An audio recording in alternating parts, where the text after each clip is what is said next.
بکری اپنے مالک کو یہ پسند نہیں ہے. صحابہ نے کہا یا رسول اللہ یہ تو مر چکی ہے, اس کی بدبو کی وجہ سے اس کے مالک نے یہاں باہر جنگل میں پھینک دیا. اللہ کے حبیب نے ارشاد فرمایا اللہ کی عزت کی قسم, دنیا کی قدر و منزلت اس سے بھی ذلیل و خوار اللہ رب العزت کی بارگاہ میں ہے, اس سے بھی بدبودار ہے.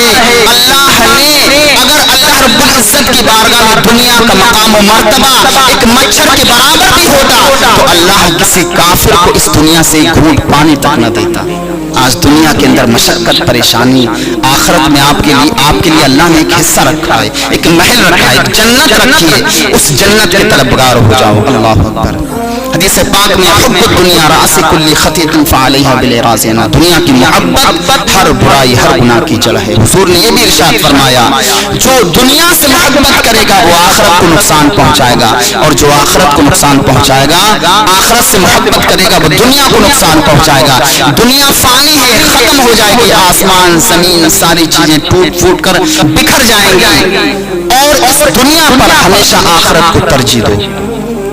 حضرت عیسیٰ نبی علیہ السلام سے پوچھا جاتا کہ آپ گھر کیوں نہیں بناتے, ہمیشہ آپ جھوپڑی میں رہا کرتے تھے, تو آپ کہتے مجھے بوسیدہ پہلے کے بوسیدہ ٹوٹے پھوٹے مکان ہی اس بات کی نصیحت دیتے ہیں کہ عمدہ کتنا ہی عمدہ مکان بنا لو. آپ ہسٹری اٹھا کے دیکھو اس دنیا کے اندر, ہندوستان کے اندر جو پہلے کے گھر بنے ہوئے ہیں, یعنی جو بادشاہوں نے گھر بنائے تھے جیسے تاج محل, لال قلعہ, اس طرح سے کتنے گھر ہیں, اور آج دیکھو وہ ویران پڑے ہیں. رات کی سمت میں جاتے ڈر محسوس ہوتا ہے, حالانکہ وہ کسی زمانے میں اپنے وقت کے عمدہ گھر کہلائے جاتے تھے اور ہندوستان کے سب سے مشہور مکانات کہلائے جاتے تھے, لیکن آج وہ ٹوٹے پھوٹے پڑے ہیں. دن کی سمت میں تنہائی میں جاتے ڈر لگتا ہے, رات میں تو کوئی پہنچ ہی نہیں پائے گا. تو یہ کتنا ہی عمدہ مکان بنا لے, لیکن ایک دن اسے ٹوٹ پھوٹ کے بکھر جانا. ہمیشہ آخرت کے مکان کی فکر کرنا چاہیے. آج انسان, حدیث پاک میں اللہ کے حبیب نے ارشاد فرمایا تعجب ہے اس شخص پر جو آخرت کے مکان پر تصدیق کرتا ہے اور دنیا کے مکان کے لیے بے پناہ کوشش اور مشقت کرتا ہے. وہ مکان دنیا کے اندر جو ٹوٹ پھوٹ کے بکھر جائے گا اس کے لیے جی جان توڑ کے محنت کرتا ہے, یہاں تک کہ حرام کمائی بھی اس کے اندر لگا دیتا ہے. کتنے دن اس مکان میں رہے گا, کتنے دن, زیادہ سے زیادہ 60 سال, میں کہتا ہوں 100 سال. اس کے بعد پھر کبھی آخرت کے مکان کی فکر کی ہوتی, کبھی آخرت کے بارے میں سوچا ہوتا. آخرت کا بھی کوئی مکان, ہمارا آپ کا مکان دنیا کے اندر یہ ہمیشہ تو رہے گا نہیں, چونکہ اس مکان کو ہمیں چھوڑ کے جانا ہے. تو جس مکان میں ہمیں جانا ہے اور حشر کے میدان تک ہونا ہے, کبھی اس مکان کے بارے میں ہم نے سوچا نہیں, سوچا نہ ہم سوچتے ہیں نہ غور و فکر کرتے ہیں. ہمیں اس پر بھی غور و فکر کرنا چاہیے. ہمارا اصل مکان وہ آخرت کا مکان ہے, اور آخرت کا سب سے پہلا مکان قبر ہے. قبر روزانہ اس مکان, وہ مکان روزانہ پکارتی ہے, وہ مکان ہمیں روزانہ اس بات کا اعلان کرتی ہے انا بیت تہدی انا بیت وحدتی. اے انسان تو میری چھاتی پر اکڑ کے چل رہا ہے, تجھے معلوم نہیں ایک دن تو میرے اندر آئے گا. اور تم نے آخرت کے مکان کے بارے میں کبھی نہیں سوچا, دنیا کے مکان کے لیے مشقت کر رہا ہے, کوششیں کر رہا ہے, یہاں تک کہ حرام کمائی بھی اس میں لگا دیتا ہے. لیکن اے بندے خدا ذرا سوچ اس وقت کو یاد کر جب تو ایک غسال کے سامنے بے بس پڑا ہوگا اور غسل کے بعد دفن کے بعد میری جانب دوڑے گا, میرے پاس آئے گا. حضرت ابوبکر صدیق, حضرت سیدنا عثمان غنی کے سامنے جب بھی قبر کا ذکر ہوتا تو آپ دہاڑے مارتے, آپ کے جسم کا روٹا کھڑا ہو جاتا, اور آپ کی ایسی کیفیت ہوتی. لوگ آپ سے پوچھتے ہیں آپ اس قدر کیوں خوف و ہراس میں ہیں, تو کہتے ہیں کہ قبر آخرت کی منزلوں میں سب سے پہلی منزل ہے. کہتے ہیں آخرت میں جہنم میں گیا تو لوگ بھی ساتھ ہوں گے, لیکن قبر ایک ایسا مرحلہ ہے اس میں کوئی نہیں ہوگا, اس میں میں ہوں گا اور میرے اعمال ہوں گے. روزانہ قبر پکارتی ہے, تو آخرت کی فکر کریے. یہ قیمتی وقت ہے, اللہ اس کے رسول کی بارگاہ میں لے کے آئیے, نماز کی پابندی کریے. اب یہاں زیادہ تر لوگ کارخانوں میں کام کرتے ہیں, تو تو ہم ان ٹھیکیداروں سے اور جو کارخانے کے مالک ہیں ان سے بھی گزارش کریں گے اپنے مکان اپنے کارخانے پر ایک لیٹرین باتھ روم کا انتظام کریں تاکہ آپ کا ورکر وہاں نماز کی پابندی کر سکے. جماعت سے پڑھنے آئے گا تو بعض ظاہر سی بات ہے دیر لگے گی, میں تو کہتا ہوں اس جماعت سے پڑھو, اور اس مالک کو بھی چاہیے کہ جماعت کے لیے اس کو تلقین کریں, اس لیے کہ جو ہاتھ نمازی کے لگتے ہیں کام میں اللہ تعالیٰ اس میں بے پناہ برکتیں نازل فرما دیتا ہے. تو نمازی انسان بن جائے گا تو آخرت کی فکر کرنا چاہیے, قبر کی فکر کرنا چاہیے. ظاہر سی بات ہے کہ روزانہ یہ قبر ہمیں پکارتی ہے تو اس کی بھی تیاری کرنا چاہیے. اس کی تیاری کیا ہے, کیا تیاری اس کی, کیا کرنا چاہیے جو اس کی تیاری ہو جائے؟ سوال ہوتا نہیں ذہن میں.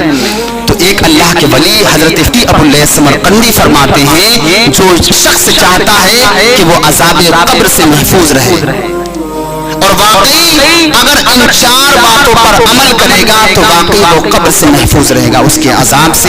قبر کی صفت ہے قبر انسان کو کھا جاتی ہے, قبر کے اندر کیڑے مکوڑے, قبر کی تنگی, دہشت و وحشت, اس کے اندر ہر چیز ہے, کوئی ایسی چیز نہیں جو اس کے اندر ہونا. اس کے اندر شدید عذاب بھی ہے, آگ بھی ہے, اس کے اندر جو ہے تپش بھی ہے, کیڑے مکوڑے بھی ہے, سانپ اور بچھو میلے بھی ہے, یہاں تک کہ قبر بچھو بھی ایک جانور پایا جاتا ہے اس کے اندر وہ بھی موجود ہو جاتا ہے, بھاڑ کر دیتا ہے, اس کے اندر داخل ہونے کے بعد مردے کو کھا جاتا ہے.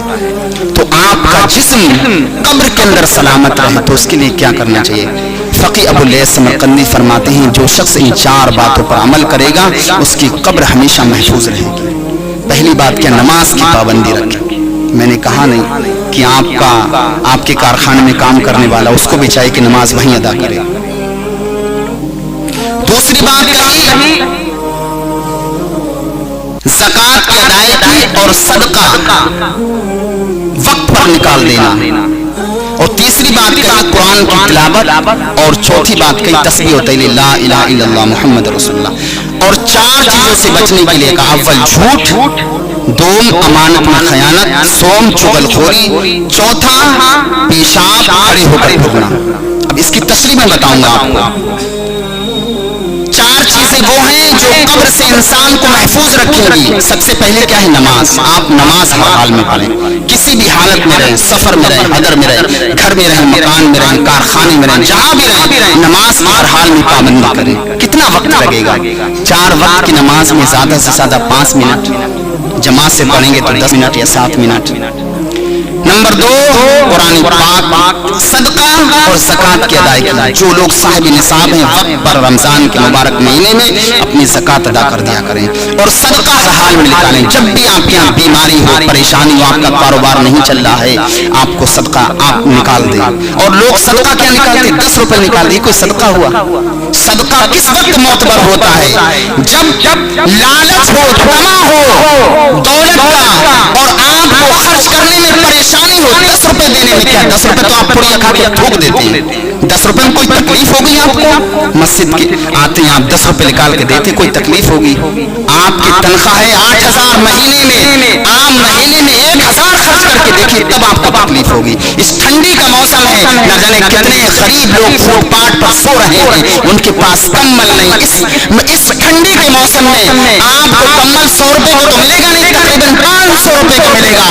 جب آپ 500 روپے خرچ کریں گے آپ کو تکلیف ہوگی, آپ کو حسن و ملال ہوگا, آپ کو لگے گا میرے پاس سے دولت جا رہی. اس وقت یہ صدقہ کام آئے گا. یہ نہیں کہ 100 روپے دے دیے اور سوچ رہے ہم نے بہت بڑا تیر مار دیا اور قبر کی تیاری کر لی. ایسے قبر کی تیاری نہیں ہوتی ہے صاحب. قبر کی تیاری اسی وقت ہوگی جب آپ کو تکلیف ہو. آپ نے مسجد میں 10 روپے نکال کے دیے, آپ کو کیا تکلیف ہوئی؟ 10 روپے تو آپ کا چھوٹا بچہ صبح سے شام تک 20 روپے 30 روپے مانگ لیتا ہے, بلکہ اس وقت صدقہ کام آتا ہے جب آپ کو تکلیف ہو. اللہ اکبر. اور تیسری بات کیا کہی؟ قرآن کی تلاوت کثرت سے. خیرکم من تعلم القرآن وعلمہ. حضور نے ارشاد فرمایا تم میں بہترین وہ لوگ ہیں جو قرآن کو سیکھیں اور دوسروں تک سکھا دیں, پہنچا دیں. قرآن اگر سیکھے ہوئے آپ نہیں ہیں تو آپ کی کوئی عمر نہیں, پڑھنے کی کوئی عمر نہیں, بلکہ پڑھنا چاہیے. میرے گاؤں میں الحمدللہ 60 سال کی عمر کے بزرگ قرآن پڑھ گئے. امام صاحب نے ان کو پڑھایا, وہ پڑھ گئے, کوشش کی انہوں نے پڑھ گئے. میری خود نانی کافی عمر ہونے کے بعد انہوں نے قرآن عظیم پڑھا.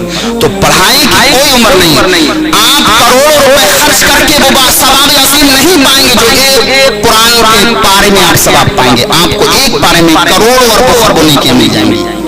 ایک حرف پڑھنے میں 10 نیکیاں ملتی.